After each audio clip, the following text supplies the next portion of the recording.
lors du dîner de fiançailles de ma cousine Tessa, elle leva son verre, me regarda droit dans les yeux et dit « J'espère ne jamais finir comme elle célibataire avec un enfant ». La salle éclata de rire. Ce n'était pas un rire poli, un vrai rire franc, comme si elle avait dit la chose la plus drôle de la soirée. Mon oncle Reban frappa la table et ajouta « Les hommes ne veulent pas de marchandises usagées, c'est comme ça ». Même ma propre mère laissa échapper un petit rire en tendant la main vers le vin. Je suis resté là, figé, le visage brûlant, le cœur battant, essayant de faire comme si cela n'avait pas d'importance. Mais ensuite, quelque chose d'inattendu s'est produit. Dylan, le fiancé de Tessa, se leva. Il ne sourit pas, il ne dit rien au début. Il traversa simplement lentement la pièce en direction de moi. Les rires se sont tus. Les chaises ont cessé de bouger, les fourchettes se sont arrêtées en plein air. Chaque personne s'est tournée pour regarder.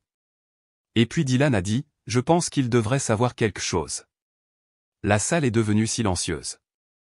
J'ai reçu l'invitation un mois avant le dîner, carton crème, lettres dorées, parfaitement excessif, rejoignez-nous pour célébrer les fiançailles de Tessa Rowan et Dylan Hart.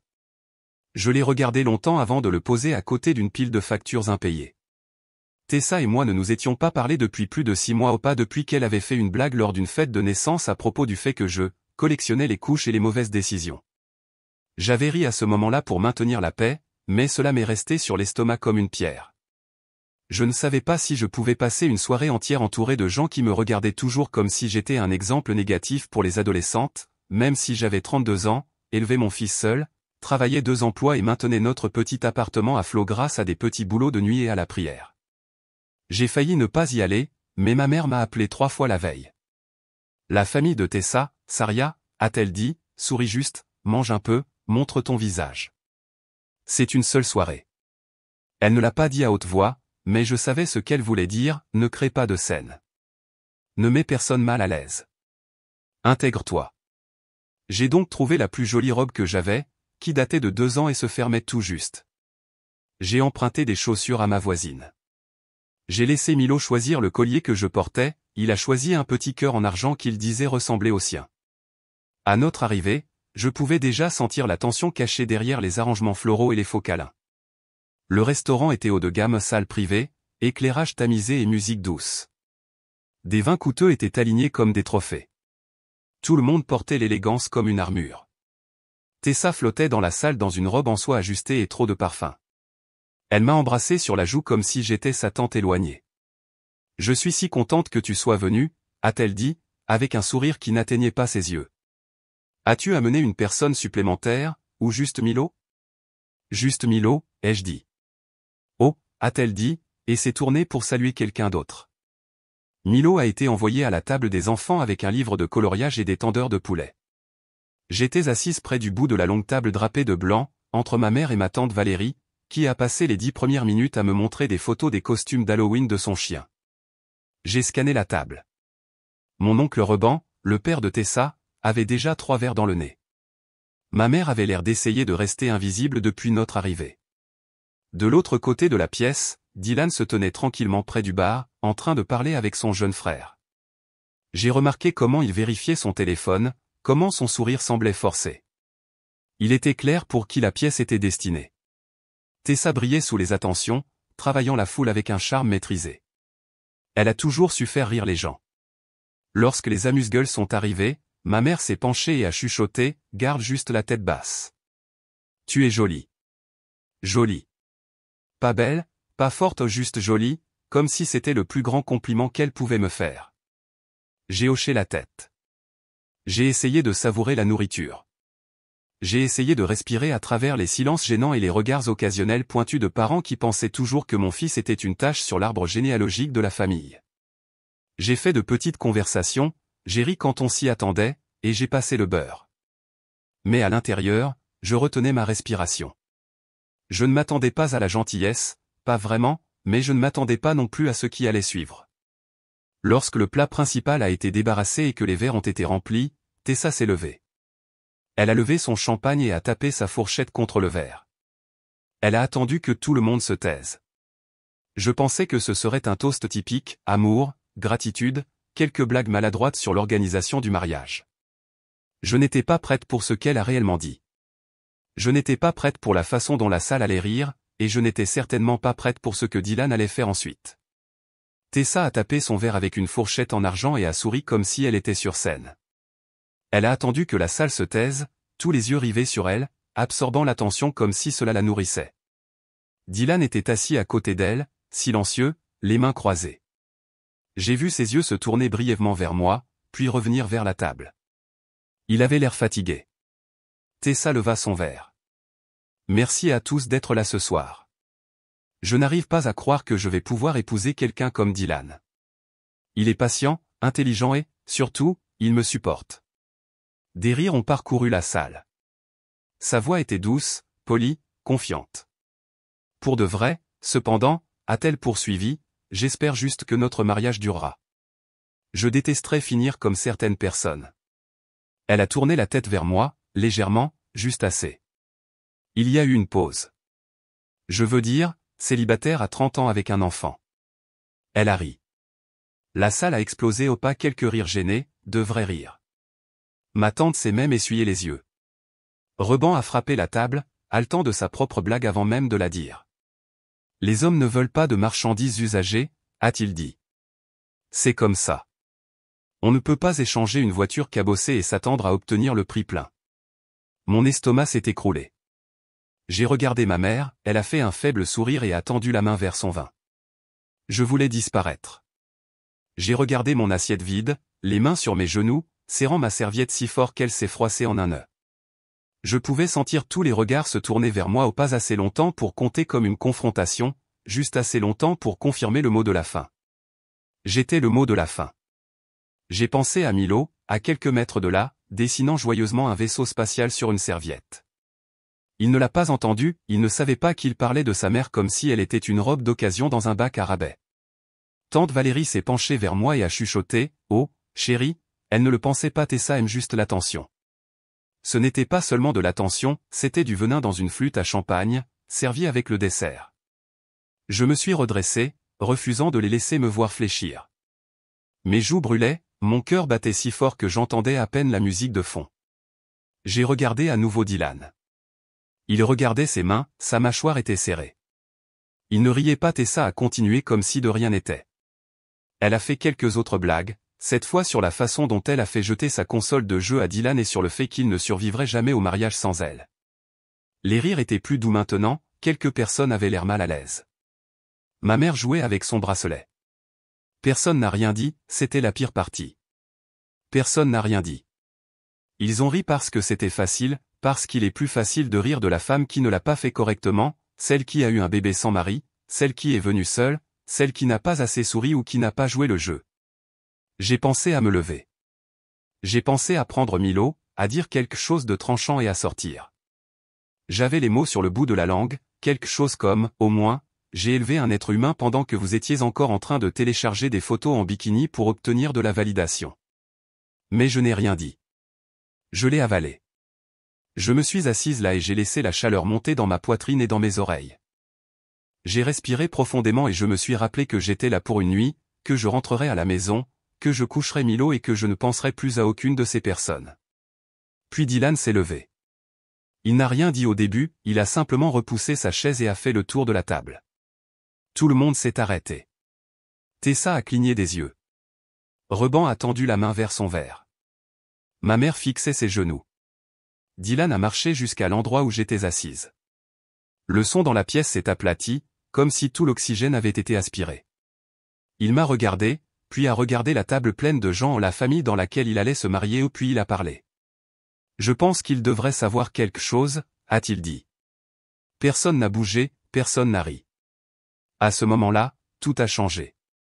Les paroles de Dylan ont frappé l'air comme une pierre tombant dans de l'eau stagnante. Je pense qu'il devrait savoir quelque chose. La salle n'est pas simplement devenue silencieuse, elle s'est arrêtée. Chaque cliquetis de couvert, chaque rire nerveux, chaque mouvement s'est figé.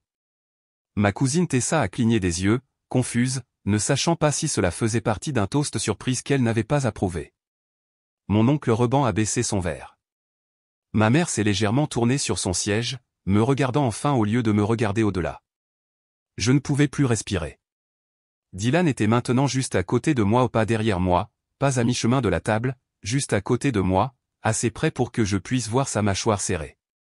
Je m'attendais à plus d'humiliation. Peut-être qu'il allait être d'accord avec eux, peut-être qu'il allait dire quelque chose dont je ne me remettrai jamais. Il m'a regardé non pas avec pitié, pas avec honte, mais quelque chose d'autre, quelque chose de solide. Puis il s'est tourné pour faire face au reste de la salle. Je ne pense pas pouvoir rester assis ici et laisser cela continuer, a-t-il dit. Sa voix était calme mais claire, pas forte, mais assez forte pour que personne n'ose lui parler par-dessus. Tessa, a-t-il dit, la regardant maintenant, ce n'était pas juste une blague, c'était cruel. Elle a ouvert la bouche, mais il a levé la main. J'ai besoin de dire ça. Ses yeux ont balayé la salle. Vous riez tous de Sia comme si elle était une sorte d'échec, comme si sa vie était quelque chose à éviter.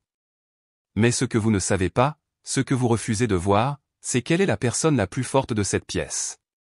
Mon cœur battait la chamade. Je ne comprenais pas ce qui se passait. Je pouvais sentir 20 paires d'yeux sur moi, mais Dylan n'a jamais rompu son attention. Il a continué. Il y a 2 ans, lorsque j'étais à l'un des points les plus bas de ma vie, Sarah m'a aidé pas seulement avec des offres d'emploi ou des encouragements, mais avec un soutien réel. Elle m'a donné de son temps, de son énergie, de sa gentillesse alors que personne d'autre dans cette famille n'avait même remarqué que je souffrais. Les gens ont commencé à bouger sur leur siège. Le sourire de Tessa avait disparu. Les mains de ma mère étaient serrées sur ses genoux. Lorsque j'ai été licencié de mon emploi dans le secteur des technologies, je suis tombé dans une dépression. J'ai commencé à boire trop. Tessa m'a dit de me ressaisir, son père m'a dit d'arrêter d'être faible.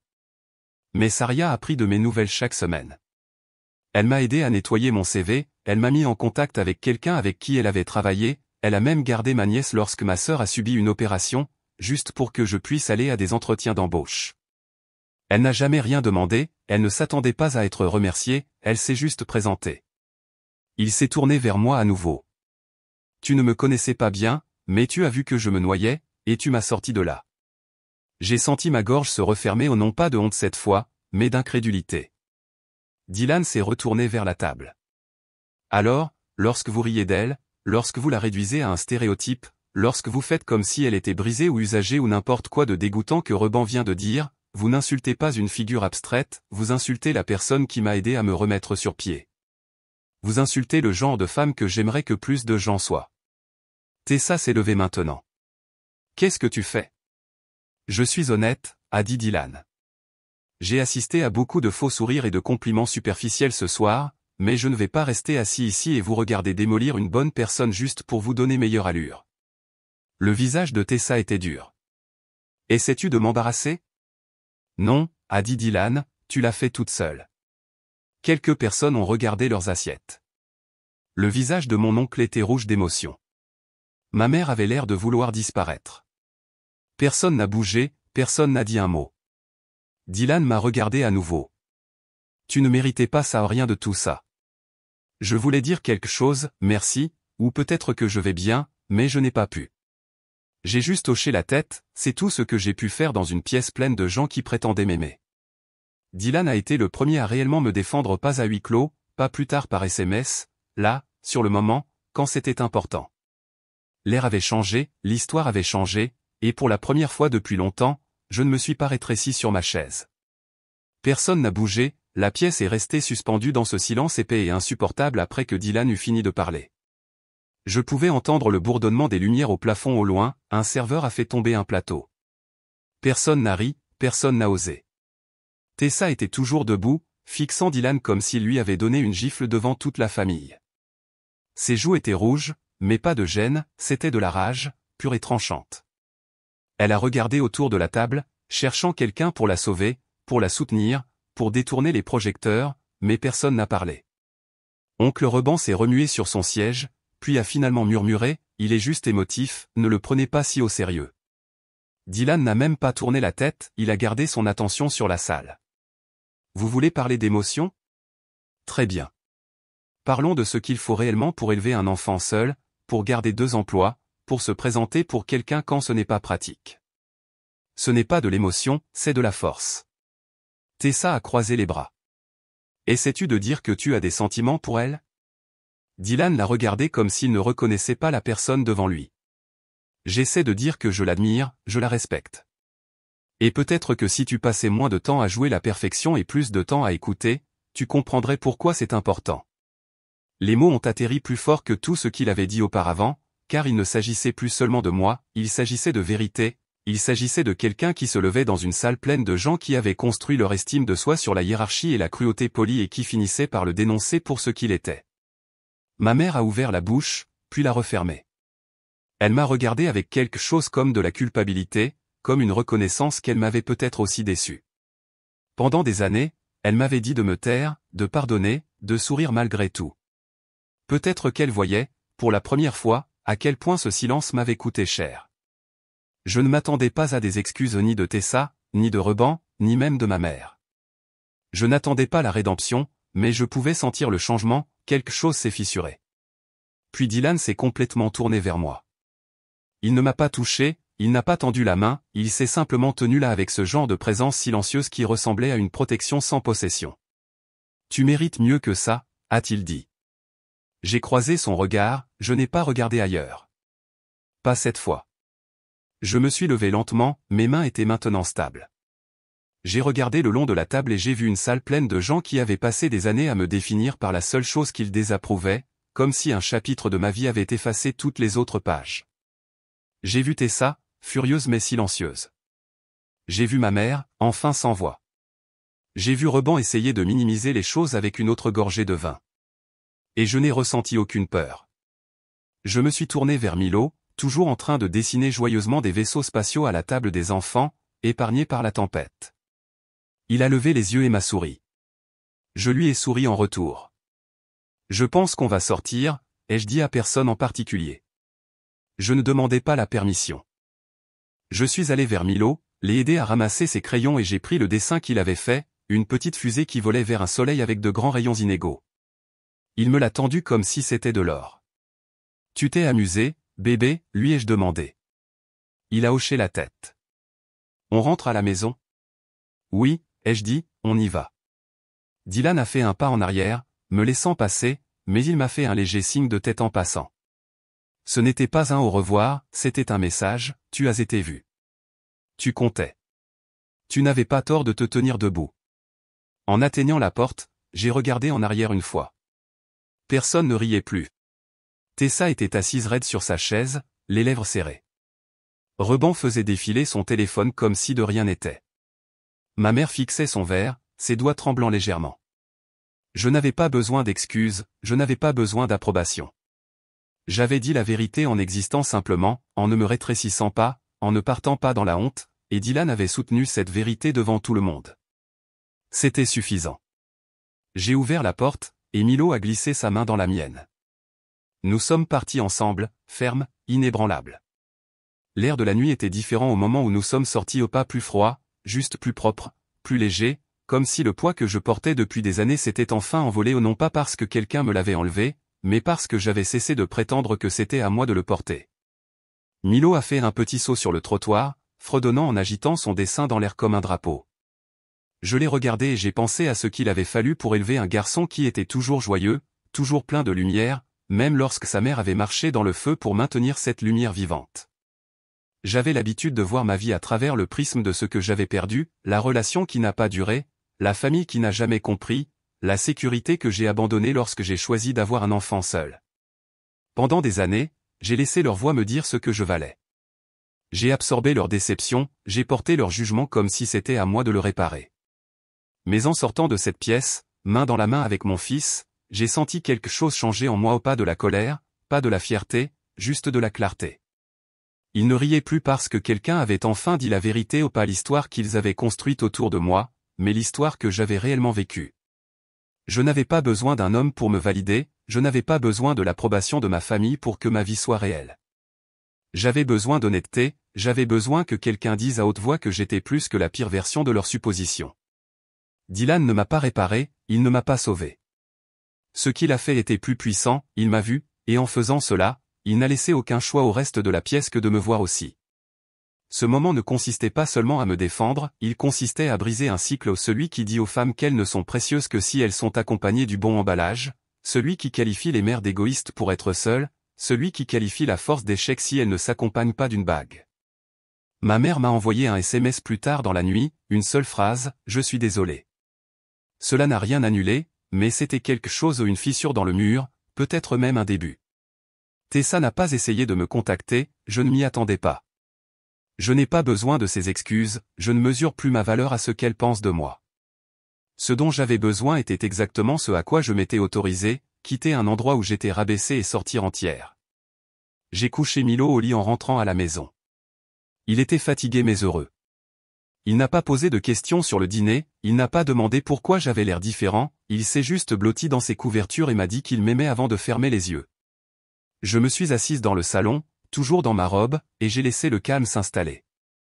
J'ai pensé à toutes les fois où j'avais souhaité être invisible, à toutes les fois où j'avais essayé de me faire plus petite pour ne pas offenser, ne pas embarrasser, ne pas être le sujet de jugements chuchotés. Plus rien de tout cela. J'ai assez marché seul pour savoir que je n'ai jamais besoin de m'excuser pour avoir survécu. J'ai élevé un enfant gentil, curieux et aimant. J'ai construit une vie avec du courage, de la grâce et un cœur qui a continué à battre même lorsqu'il semblait que personne ne s'en souciait. Donc, si quelqu'un essaie à nouveau de rire de cela, je ne resterai pas silencieuse. Je ne crierai pas, je ne pleurerai pas. Je ferai exactement ce que j'ai fait ce soir-là, je me tiendrai, je les regarderai dans les yeux, et je sortirai, main dans la main avec la seule chose qui prouve que j'ai déjà gagné ou non pas parce que je suis parfaite, mais parce que je refuse d'abandonner. Si vous avez déjà été celle dont on a parlé derrière le sourire, si vous vous êtes déjà senti comme le mot de la fin d'une histoire qui n'a jamais été juste au départ, je veux que vous sachiez quelque chose, vous n'êtes pas une marchandise usagée. Vous n'êtes pas endommagée. Il n'est pas trop tard. Vous êtes suffisante, maintenant, telle que vous êtes, et vous méritez d'être vue. Tant d'entre nous passent des années à se rétrécir pour s'intégrer dans des pièces où nous n'étions jamais censés rester, mais la guérison commence au moment où vous cessez de vous excuser pour votre vérité. Si cette histoire vous a fait ressentir quelque chose, si elle vous a rappelé votre propre force, votre valeur ou un moment où vous vous êtes défendu, j'espère que vous garderez cela avec vous. Vous avez le droit d'occuper de l'espace. Vous avez le droit de sortir. Vous avez le droit de recommencer. Et si personne ne vous l'a dit aujourd'hui, vous vous débrouillez mieux que vous ne le pensez. Si vous avez ressenti cette histoire, comme la vidéo, afin que d'autres puissent la trouver aussi, commentez ci-dessous et partagez votre histoire. Je lis chacune d'elles. Abonnez-vous à la chaîne pour plus d'histoires qui parlent au cœur, et n'oubliez pas de cliquer sur la cloche de notification pour ne jamais manquer un moment qui pourrait changer votre façon de vous voir. Et si quelqu'un dans votre vie a besoin d'entendre cela, partagez-le. Vous ne savez jamais qui attend d'être vu. Merci d'être là.